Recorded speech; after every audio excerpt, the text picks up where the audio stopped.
안녕하십니까, 무당동파입니다. 오늘 이 시간은 재물을 벌어주고 돈을 벌어주고 금전을 벌어주는 조상신에 대해서 말씀을 드리겠습니다.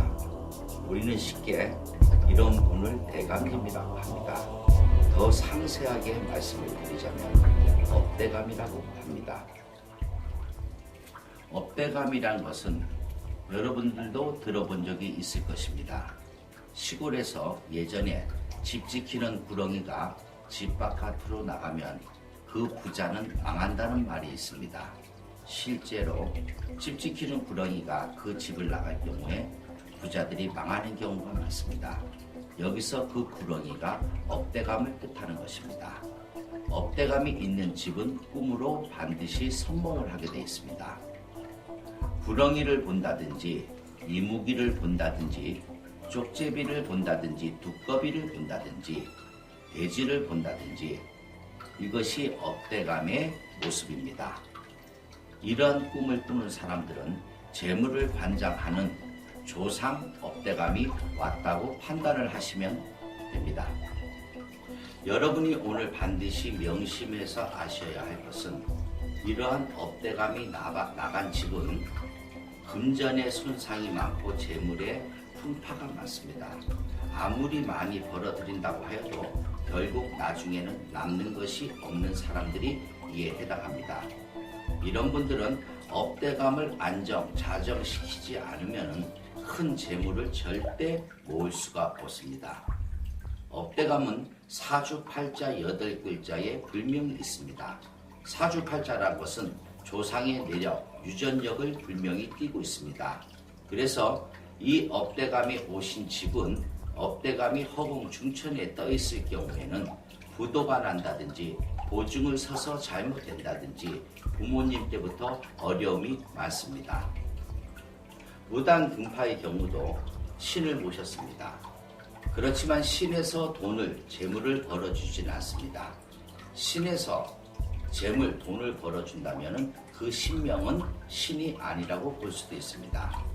그럼 무당금파의 경우, 제자의 경우 과연 누가 돈을 벌어주고 재물을 모아줄까요? 그것은 바로 제자들에게도 반드시 업대감이란 부분이 있습니다. 여기를 보시면은 단지가 있습니다. 김치 항아리처럼 큰 독이 있습니다. 무당금파의 경우에 업대감을 이렇게 모셨습니다. 여러분이 중국 영화나 우리나라 드라마 같은 걸 볼 경우에 거실에 아니면 현관 입구에 큰 도자기나 큰 항아리가 있는 집들을 볼 것입니다. 그것이 바로 업대감이 앉는 자리가 되는 것입니다. 그럼 업대감은 어떻게 모시는 것일까요? 여기서 저희의 동영상을 잠깐 보시겠습니다.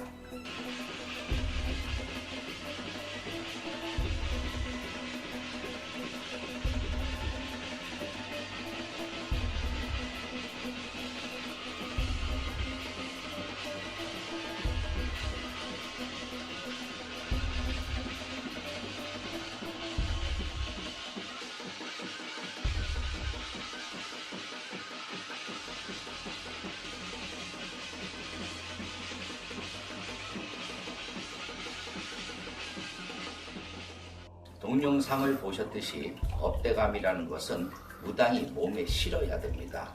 그래서 그 업대감을 놀려드리고 나서 집안으로 해서 모셔줍니다. 요즘은 단지로 모시질 않고 삼배로 해서 대부분 모셔주게 되어 있습니다.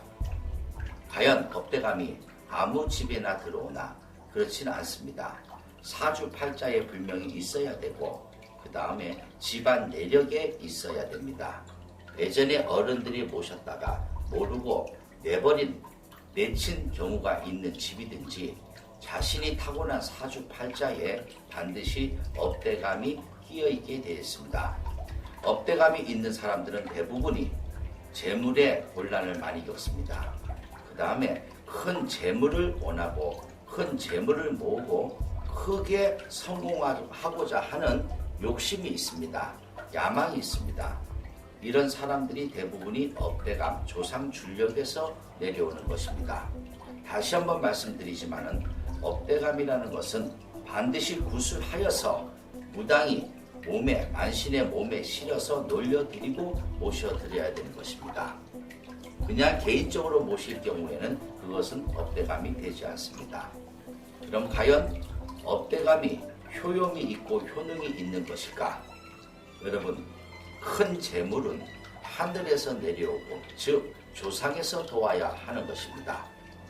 업대감이 있는 사람들이 업대감을 모시지 않고 놀라라 할 경우에 평생에서 재물의 금전의 곤란은 반드시 겪습니다. 여러분한테 성공하고자 하는 야몽이 있다면 조상이 언덕이 되는 것이고, 재물을 크게 벌고자 한다면 업대감이 언덕이 되는 것입니다. 무당 금파, 한 번 더 확신 있게 말합니다. 업대감이 있는 집이 업대감을 모셔야 되는데 그러지 않을 경우에 사업에, 재물에 비전은 없습니다. 여러분 명심하십시오. 무당 금파였습니다.